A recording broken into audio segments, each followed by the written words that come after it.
Hi everyone. My name is Celia, and I wanted to discuss the beauty of Mexican culture.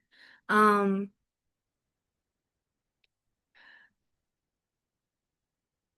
Not growing up in a Mexican home, but personally observing it from my neighborhood.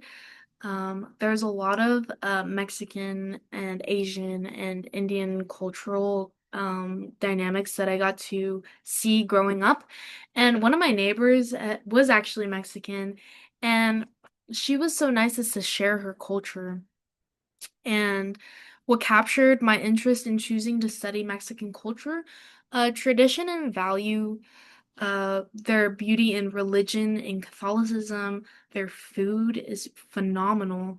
Um, their family and how important family is to them, and their ambition and drive and dedication to support their family.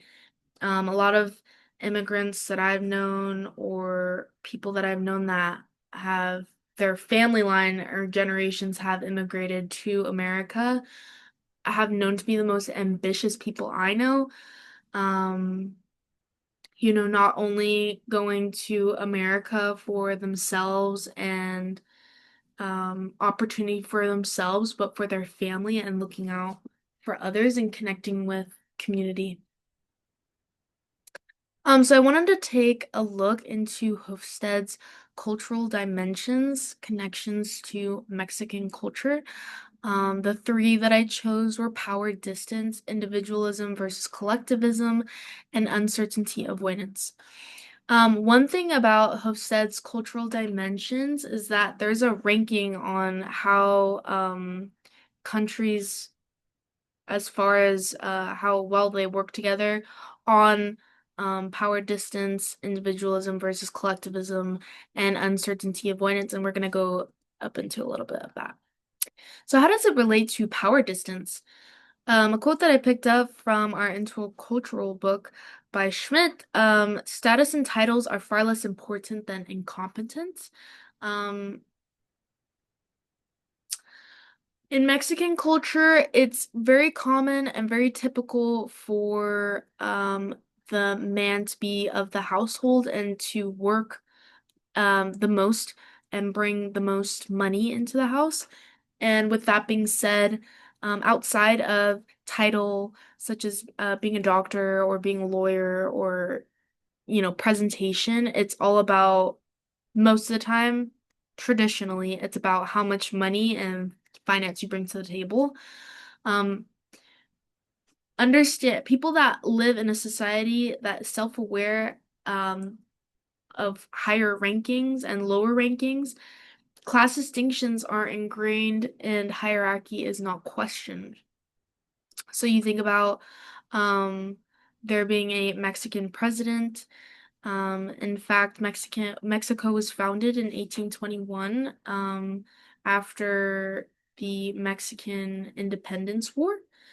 Um, and thereafter, there had always been social higher rankings in that was completely normalized. And so for this instance, Mexico ranks 81 for power distance.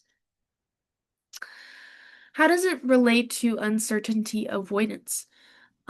Typically in Catholic culture and Mexican culture, it's common for them to have holidays to celebrate, such as Day of the Dead, to commemorate and, come together as a family, to show their appreciation or their remembrance for generations past them, because they believe that their spirits will linger on in um, the good realm of kind of a heaven or hell. And the remembrance is to keep their memory lived. And it's celebrated more on November 1st, but it can be celebrated on the 2nd as well. A quote from by Schmidt, the future may be unpredictable, but how we face the unknown is subjective. So to each country, it's very common for specifically for Mexico to believe in and acknowledge that they might not know everything. And Day of the Dead is a perfect example of their understanding of the unknown and being able to accept that, and not only it be a negative thing, but them being it being a positive thing, and that it doesn't have to be solemn and depressing, but yet remembrance is still of significance, and it's almost a celebration. So with that being said, uncertainty avoidance for Mexico is ranked at 82. Individualism versus collectivism. Um, collect individualism is commonly practiced within America, and I've noticed that with Mexican culture, uh, people being very family oriented, putting their families first.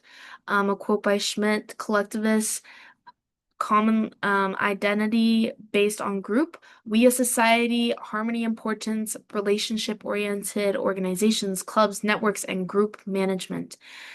I constantly see them bringing people together, food for all. I've always felt really welcomed when I go into a home that's Mexican, or when I go into a home that celebrates Mexican culture. And for this, they rank 30 for individualism, which is very low. How do we communicate in Spanish using phrases such as hola, ¿cómo estás? And ¿cómo se dice? Hola meaning hello, ¿cómo estás? Meaning how are you? And ¿cómo se dice? Means how do you say? Those are common phrases supported by the people that live there, and tourists that come and go. Those are just friendly sayings, and ¿cómo se dice? I think would just help minimize the amount of English that's used. And they're helpful ways to understand the dynamic of how they engage in their culture. Another one is this verb graph that I used, using past, present, and future, as we commonly use in English, yet in Spanish, they use it, but usually these words are male formed, only because it's a male oriented language. So in essence, it's commonly that. So with yo, tú, él, ella, usted, nosotros, and ustedes are commonly used by past, present, and future verbs, and they constantly change, which is probably the hardest one. Mexican food, as I've known, and I think are so good, are tacos, like carne asada tacos, which are commonly used from cows. Tamales used from pork from pigs, and tostadas, as well as you can use chicken, beef, or uh, pigs as well. Here's my works cited page. I do hope that you learned a lot with my presentation and understanding Mexican culture a little bit as well. Hopefully, you can, get into touch with how um, Mexicans celebrate their culture, because it's all very beautiful. So thank you so much.